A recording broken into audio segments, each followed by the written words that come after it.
This is Mujib from North Country Kettlebells. Right now I'm going to take a moment and talk about the second part to what progressive kettlebell training actually is.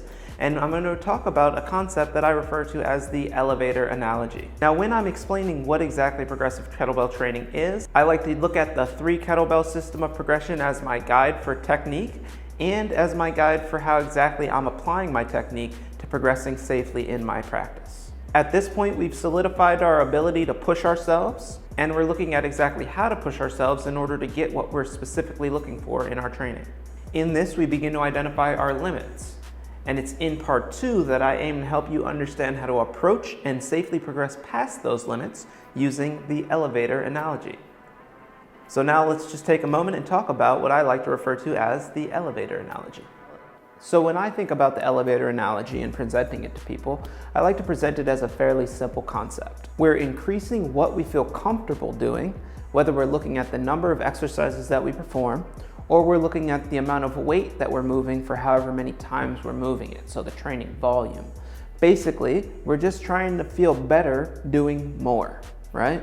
And so if I look at that as I'm trying to increase my max reps or I'm trying to increase my max weight, I like to think about it as I'm looking to increase my level of comfort with those max weights and with those max reps. And we'll use our 3 kettlebell system as our reference for this elevator analogy. Whereas kettlebell 1 is going to represent the floor of the elevator, kettlebell 3 is going to represent the ceiling of the elevator. And we're going to use the push press at 3 reps for 3 sets as kind of our baseline for what we feel comfortable doing. So if I'm feeling comfortable using kettlebell 1 and performing 6 rounds of 6 push presses, but the idea of doing 3 rounds of 3 push presses with kettlebell 3 feels unattainable, then this is actually what we're trying to affect so that we can make kettlebell 3 feel that much more attainable. So instead of busting my guts ramming into the ceiling, using weights and efforts that feel like they're beyond me, I'm going to utilize weights and rep counts that are well within my comfort zone as a way of pushing my edges and building and accumulating successes by reinforcing the confidence and the comfort that I have in the skill and the progression of my program.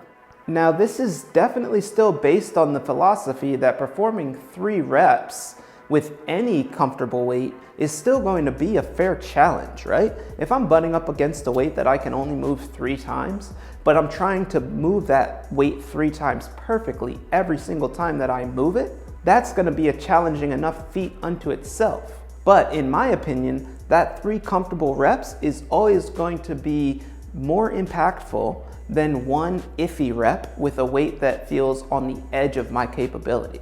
So if I might use weights, actual numbers to represent these weights, let's say I'm using a 25-pound kettlebell and I'm trying to use the 25-pound kettlebell to get used to using a 40-pound kettlebell, and then I'm trying to use that 40-pound kettlebell to get used to using a 55-pound kettlebell, then my ability to perform 3 reps with the 40-pound bell safely, comfortably, and confidently is always going to have more of a positive impact than me taking that 55-pound weight, which I feel already unsure about and that doesn't reinforce my skill and my progression, and then moving that weight in a way that seems kind of shaky. So like doing 1 rep with it every once in a while, or trying to push my edges and hitting a bunch of failures. I'm always gonna be better off by succeeding at a weight that feels comfortable than failing at a weight that seems like it's outside of my range, because that failure is always just going to reinforce the fact that it's outside of my range. And so getting the added benefit of performing the 3 reps at that 40-pound weight in a perfect fashion is really just going to help to build and reinforce my ability and my skill level, as opposed to constantly demonstrating my physical limit.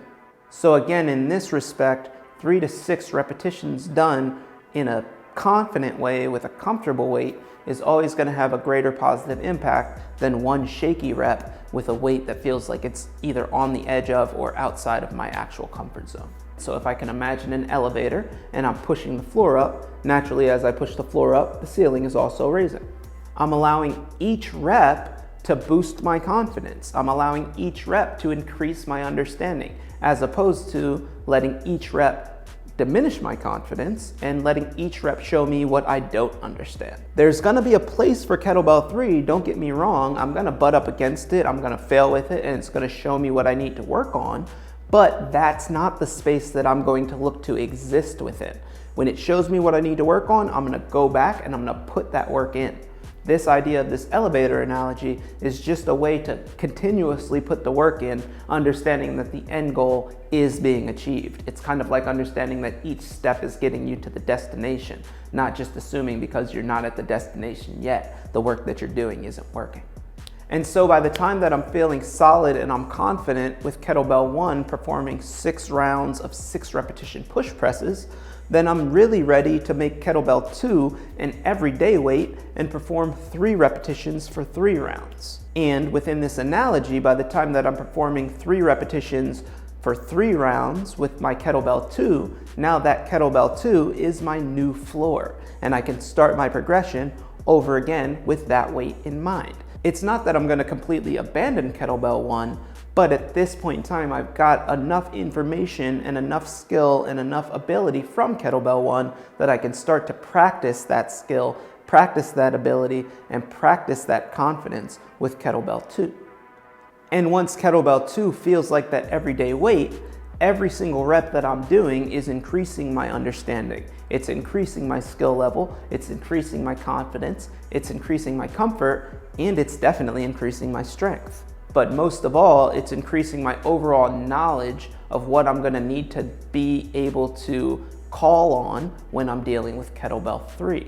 So again, if kettlebell 2 is that 40-pound weight and it's reinforcing my hand position, it's reinforcing the engagement that I need, and it's reinforcing the overall focus that I'm gonna have when dealing with kettlebell 3, then that's gonna be my primary focus when I'm using kettlebell 2, is just using it to increase all of those elements in preparation for kettlebell 3.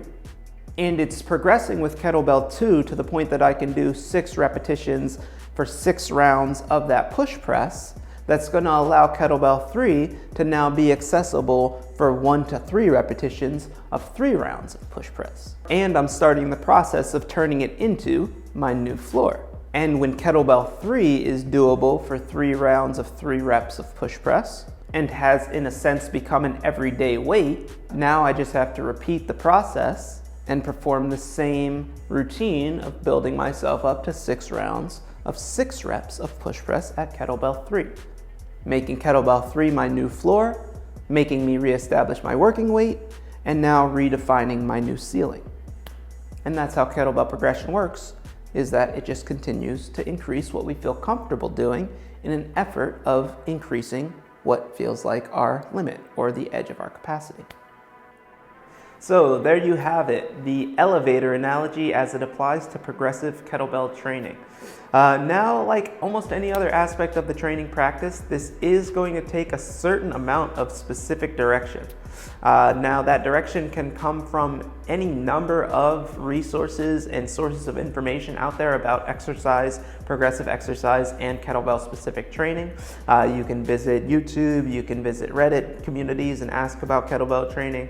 Then you can also seek out information like North Country Kettlebells.